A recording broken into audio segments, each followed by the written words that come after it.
Nursing സമരത്തിന്റെ പേരിൽ ചില സ്വകാര്യ ആശുപത്രികൾ ചികിത്സ നിഷേധിക്കുന്നതായി ആരോപണം. തൃശൂരിലെ 3 സ്വകാര്യ ആശുപത്രികളിൽ ചികിത്സ നിഷേധിച്ച പൊന്നാനി സ്വദേശിയായ സെയിൽസ് ടാക്സ് ഓഫീസർ മരിച്ചു. എന്നാൽ ഈ ദിവസങ്ങളിൽ നഴ്സുമാർ സമരം ചെയ്തിട്ടില്ലെന്ന് UNA വ്യക്തമാക്കി.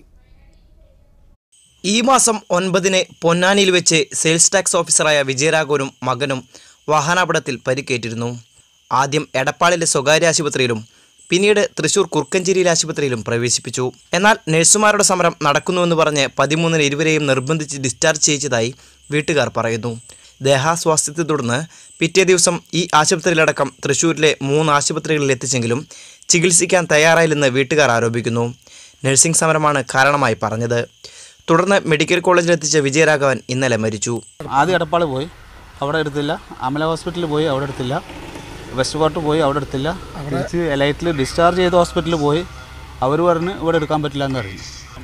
ഈ നഴ്സുമാരുടെ സമരമാണ്. അവിടെ ബെഡില്ല, ട്രീറ്റ് ചെയ്യാൻ സൗകര്യമില്ല എന്ന് പറഞ്ഞു കണ്ടു. അപ്പോൾ എങ്ങനെയാണ് അവർ ഡിസ്ചാർജ് ചെയ്ത പേഷ്യൻറ്റിന് അവർ എടുത്തില്ല, റിട്ടേൺ എടുത്തില്ല. എന്നാൽ ഈ ദിവസങ്ങളിൽ സമരം നടത്തിയിട്ടില്ലെന്നും മാനേജ്മെൻറ്റുകളുടേത് സമ്മർദ്ദതന്ത്രമാണെന്നും നഴ്സുമാരുടെ സംഘടന UNA വ്യക്തമാക്കി. ഈ ജൂലൈ 9-നും ജൂലൈ 14-നും എല്ലാം ഈ സംഭവം നടന്ന സമയത്തൊന്നും കേരളത്തിലെ ആശുപത്രികളിൽ യാതൊരു തരത്തിലുള്ള പണിമുടക്കുമില്ലാതെ ജോലിയിലില്ലാത്ത നഴ്സുമാർ മാത്രമാണ് സമരപ്പന്തലിൽ വന്നുകൊണ്ട് സമരം നടക്കുന്നത്. ഇത് ആശുപത്രിയുടെ സമ്മർദ്ദതന്ത്രമായിട്ടാണ് ഞങ്ങൾ മനസ്സിലാക്കുന്നത്. ഇതിനെതിരെ ശക്തമായിട്ടുള്ള നിയമ നടപടി ഞങ്ങൾ സ്വീകരിക്കും. ഭരണകൂടം ഈ വിഷയം അന്വേഷിക്കുകയും കുറ്റക്കാർക്കെതിരെ നരഹത്യയ്ക്ക് കേസെടുക്കണമെന്നാണ് UNAക്ക് ആവശ്യപ്പെടുന്നത്.